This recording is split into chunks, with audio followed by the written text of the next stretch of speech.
minha filha derrubou uma mãe furiosa por causa de um brinquedo. Então, eu não acreditava que essas histórias fossem reais. Eu sempre pensei que eram exageradas e que essas mães com direitos não poderiam ser reais. Bem, eis que entra em nossas vidas hoje essa mulher com direitos. Com a grande festa iluminada centrada em um homem gordo de terno vermelho e um bebê que está nascendo, meus filhos precisavam comprar presentes para seus amigos. Com toda a família doente durante a maior parte de dezembro, finalmente chegamos a uma loja. Agora, eu só levei 3 dos 5 filhos, pois minha esposa levou os outros 2. Uma coisa muito importante a destacar é que meu filho de 6 anos é levemente autista. Ele também é uma esponja quando se trata de aprendizado e está um grau à frente, mas sem estímulo ele pode ser um pesadelo. E estamos trabalhando nisso. Dissemos a ele que não poderia trazer o tablet, mas que poderia trazer qualquer brinquedo que quisesse, então ele trouxe esse cubo de quebra-cabeça. Estávamos andando pela loja e eu disse para minha filha mais velha, a 11F, cuidar do irmão, já que eu estava com um irmãozinho de 4 anos. Estávamos na seção de brinquedos quando ouvi meu filho gritar. Eu olhei e vi minha filha arrancando o brinquedo das mãos de outra criança e gritando com ele: "Não é seu, solte." Ela eventualmente pegou o brinquedo de volta e eu fiquei entre eles, quando a criança começou a me bater. Eu empurrei ele um pouco para trás e disse bem alto, a arrependimento imediato, pois minha garganta ainda estava doendo: "Não bata." Ele então passou por mim e foi atrás da minha filha, que ainda segurava o cubo. Minha filha apenas o empurrou pelo corredor. Nesse ponto, outros pais estão começando a se envolver. A criança veio para bater na minha filha novamente e ela o jogou novamente no chão. Nesse momento, a mãe de um dos meninos apareceu e, ao invés de cuidar do seu filho, ela agarrou o cabelo da minha filha. Minha filha rapidamente virou e deu um soco na barriga da mãe intitulada. Ela tentou bater na minha filha e ela revidou com um soco no rosto da mãe intitulada. O caos acabou e foi só nesse momento que eu pude realmente ver tudo o que estava acontecendo.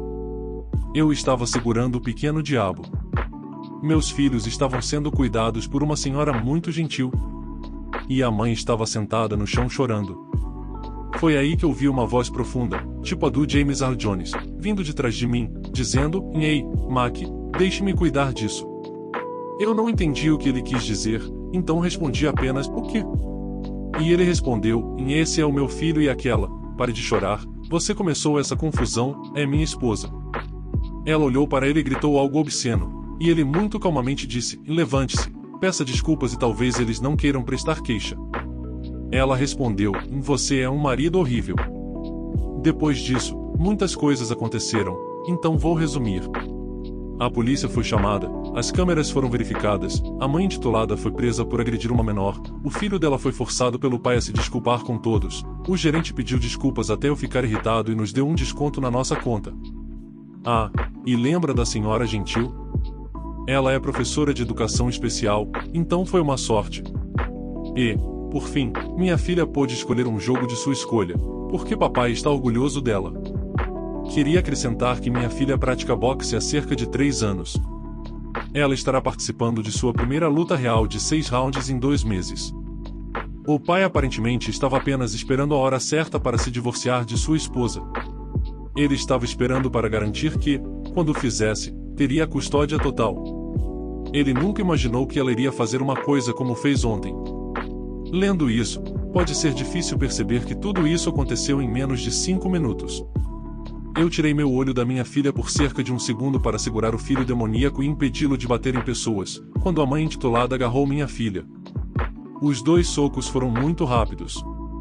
Atualização: acabei de voltar da delegacia com minha filha. Tivemos que fazer alguns papéis e verificar se concordamos com a linha do tempo oficial dos eventos. Fomos informados de que podemos ter que testemunhar em tribunal. Meu advogado disse que podemos ser obrigados a testemunhar neste caso, mas talvez não precisemos. Então, a mãe intitulada está enfrentando acusações de agredir uma menor e colocar em risco o bem-estar de uma criança, ambos são crimes graves. Ela também está enfrentando acusações de resistência à prisão, agressão a um policial, vandalismo e há mais uma acusação que não consigo lembrar o nome, mas tem a ver com ela mentindo para a polícia. Falei com o pai hoje e ele disse que está buscando aconselhamento para o divórcio. Ele também se ofereceu para comprar um novo telefone para substituir o telefone quebrado de minha filha para evitar as taxas do tribunal. Não sei se farei outra atualização, mas meu advogado disse que este caso será rápido porque a mãe está enfrentando acusações criminais graves. Minha filha está bem, embora a marca que ela tinha no rosto tenha escurecido. O médico disse para não se preocupar com isso. Estou muito orgulhoso da minha filha. Não só por defender a si mesma e ao irmão, mas por mostrar moderação enquanto fazia isso. Depois do segundo soco, ela apenas ficou lá pronta para bater novamente. Ela também permaneceu calma quando os policiais disseram que precisavam algemá-la até descobrir quem era o agressor. Por outro lado, meu filho não está bem. Na verdade, a criança chutou meu filho e ele teve um corte ruim na perna, precisando de 4 pontos. Demoramos um pouco para perceber, pois ele ficou muito abalado durante esse tempo. Como eu disse, muitas coisas aconteceram. Um homem arrogante aprende uma lição de vida de nunca mexer com caminhoneiros ou seus amigos. Então, para contextualizar, eu trabalho como gerente em uma empresa de guinchos local e as estradas fora da nossa cidade nas colinas são famosas por serem complicadas e cheias de curvas perigosas para dirigir. Nós somos uma empresa ocupada, especialmente durante períodos de chuva forte, quando as estradas são quase impossíveis de serem percorridas com caminhões de carga. A dona da empresa é uma senhora doce e faz o possível para ajudar os motoristas de caminhão a terem o melhor tempo possível durante essa situação ruim. Nós os deixamos comprar café e lanches nas paradas por nossa conta e eles são muito gratos por isso. Os custos não são muito altos, especialmente porque nossos contratos são bem pesados devido às estradas mencionadas e também por causa das muitas outras pessoas comuns que não sabem como dirigir por lá. Toda semana, eu vou aos postos de caminhão locais para confirmar quanto temos que pagar a todos eles. Eu poderia fazer isso apenas com alguns telefonemas ou mensagens, mas se tiver a chance de sair do escritório, eu agarro sem pensar 2 vezes. A carga de trabalho pode ser extremamente cruel às vezes, então essa é uma boa pausa para mim e a proprietária não se importa nem um pouco. Sou conhecido por lá como a pessoa que paga pelo café e comida dos caminhoneiros, e embora eu sempre diga que é a empresa que paga por isso, eles são muito gratos de qualquer maneira e nós os tratamos com a dignidade e o respeito que merecem, então isso é mais um grande ponto positivo. No ano passado, em pleno verão, houve um dia de tempestade forte que me inundou de trabalho. Tive que ajudar nossos 22 motoristas a localizar e recuperar os carros das pessoas, recebendo constantes chamados de ajuda. O ruído ensurdecedor daquele dia ainda ecoa em minha mente. Eu tinha um assistente, mas mesmo assim era demais para apenas 2 pessoas lidarem. Passamos das 5 horas da manhã até as 5 horas do dia seguinte trabalhando arduamente. A estrada estava ainda pior, então tivemos que trabalhar durante a noite.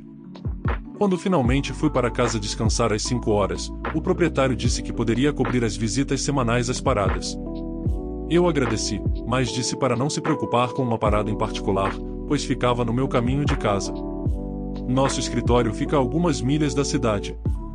Quando cheguei à minha parada habitual para obter uma grande montanha de comida e café suficiente para engrossar meu sangue, fui recebido pelos habituais clientes. Conversamos sobre a tempestade louca e fofocamos enquanto meu pedido estava sendo preparado. Ele chegou e eu estava me deliciando com ele. Então eu ouço um homem alto gritando algo como: "O que você quer dizer com não poder me ajudar?" "Esse é seu trabalho para o caixa." Eu olho para trás e penso: que louco maluco, era o Roger, a nome falso. Ele continua gritando com o caixa sobre algo relacionado aos pneus do carro dele, então eu bloqueio o barulho da minha mente para finalmente comer meu alimento para uma família inteira. Em seguida, eu ouço um "Ei, você", agudo e irritado vindo de trás de mim. Eu pensei que estava atrapalhando alguém que estava pegando um dos condimentos próximos a mim, então eu digo desculpa, empurro o carrinho com eles para o lado e continuo comendo. Então eu ouço um forte pisão e alguém, a Roger, me puxa pelo ombro gritando comigo: "Demita imediatamente esse funcionário terrível." Eu ainda estava usando minha identificação de oficial e roupas, então é compreensível que Roger me confundiu com o gerente, mas eu estava prestes a terminar um dos dias mais estressantes da minha vida e comer é sagrado para mim, então eu simplesmente me soltei do aperto dele, me virei de volta para minha comida e disse: "Vá se f***." Eu podia ouvir a risadinha do caixa e o proprietário Bob, a nome falso, que estava atrás do balcão, recebendo os pedidos das pessoas, dando uma boa risada alta e dizendo prontamente que eu sou apenas um cliente e que ele é quem administra o negócio. Roger, é assim que você administra seu negócio, deixando os caixas rudes e péssimos tratando seus clientes como lixo e seus outros clientes me assediando sem consequências? Bob me olha e diz: "Sinto muito, Op, que você tenha que passar por isso. Eu vou tirar o cliente ruim daqui. Roger dá a maior surpresa que já vi em como você se atreve. Você permite que sua equipe e clientes assediem pessoas boas assim? Eu vou chamar a polícia e, pela aparência de sua comida nojenta, aposto que sua cozinha está suja com ratos e baratas, vou chamar a vigilância sanitária também. Eu me ofendi muito com isso. Eu disse a ele que essa comida era 1000 vezes melhor do que qualquer porcaria que a esposa dele faz para ele sempre que não está tendo um caso sexual com outras pessoas. Roger entrou em uma raiva explosiva, ameaçando ficar físico comigo e me xingando com palavras muito rudes. Mas algo que Roger não percebeu é que o restaurante também estava cheio de caminhoneiros que estavam assistindo seus amigos sendo assediados. Alguns se levantaram para nos defender e enquanto estávamos no meio da confusão eu ouvi um "Ei, idiota, saia daqui", e quando olhei para trás, havia 3 caras zangados, cada um com ferramentas mecânicas nas mãos e um com um machado de fogo, parecendo que estavam prontos para matar. Meu coração quase parou e eu congelei com a visão do machado, e isso parece ter convencido Roger também, porque ele começou a andar rapidamente para fora, gritando sobre chamar a polícia. Os caminhoneiros estavam atrás dele, dizendo que cortariam seus membros se ele voltasse. Tudo eventualmente voltou ao normal e Bob até me deixou ter aquela refeição de graça por todo o problema. Obrigado, Bob. A polícia chegou mais tarde, explicamos tudo o que aconteceu. Eles perguntaram se Bob queria pressionar acusações e ele simplesmente disse: "Não se preocupe, senhor, eu não acho que ele vai voltar. Se eu posso tirar alguma coisa disso, é que tem os amigos certos e seja gentil com os caminhoneiros, eles são um bando de loucos." A diferença entre mercadoria e empregado. Meu amigo costumava ter uma loja de animais de estimação. Ele criava animais à mão e gostava de vê-los sendo adotados por bons lares. Ele também reabilitava pássaros e outros animais. Quando a principal caixa da loja teve um bebê e tirou uma licença maternidade, eu ofereci para preencher o lugar dela porque estava trabalhando como freelancer na época e não era como se eu não tivesse tempo para fazer isso. O estabelecimento tinha uma parede exterior aberta para o viveiro de pássaros, a não completamente aberta. Eles não podiam voar para longe, mas eles recebiam ar fresco e podiam ver o lado de fora. Eles só eram trazidos para dentro da loja se o clima estivesse ruim ou se as temperaturas estivessem caindo ou esperadas para cair. No sistema de alto-falantes, eles tocavam comerciais para vendas que ele estava tendo a cada poucos minutos. Alguns dos pássaros pegavam esses anúncios e começavam a repeti-los. Aposto que seus novos donos ficaram encantados com esse comportamento, mesmo meses depois das vendas terem acabado. Várias vezes eu estava operando o único caixa primário. Tínhamos um flutuante na área dos peixes, não literalmente flutuando, mas podia ser movido, e as pessoas ficavam exasperadas quando o total das mercadorias não era o que elas esperavam. Eu perguntava onde elas tinham obtido sua informação, porque se fosse no anúncio, mas não no sistema, eu poderia inserir o valor para elas. Bem, o papagaio disse. Nas primeiras vezes, era engraçado. No final do mês e meio, já não era mais engraçado. O pássaro não é um funcionário.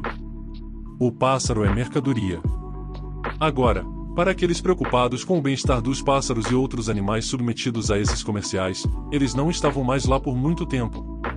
Ele apenas imprimia mais anúncios e os colocava na entrada, e usava uma lousa por trás de plexíglas para as promoções diárias. O barulho do alto-falante não era bom para muitos dos animais, e ele demorou um pouco para perceber o quão ruim era. Ele era dono da loja, mas não a gerenciava tanto, se é que você me entende. Eu realmente não sinto falta de trabalhar com os pássaros, mas os tegus eram incríveis. Como pequenos cachorrinhos escamosos. Eles ficam maiores, sim, mas eram tão felizes por atenção e carinhos. Dê sua opinião sobre os relatos nos comentários. O que você faria de diferente nessas situações? O vídeo foi feito com MT Carinho, então de um like e se inscreva aí. Obrigado.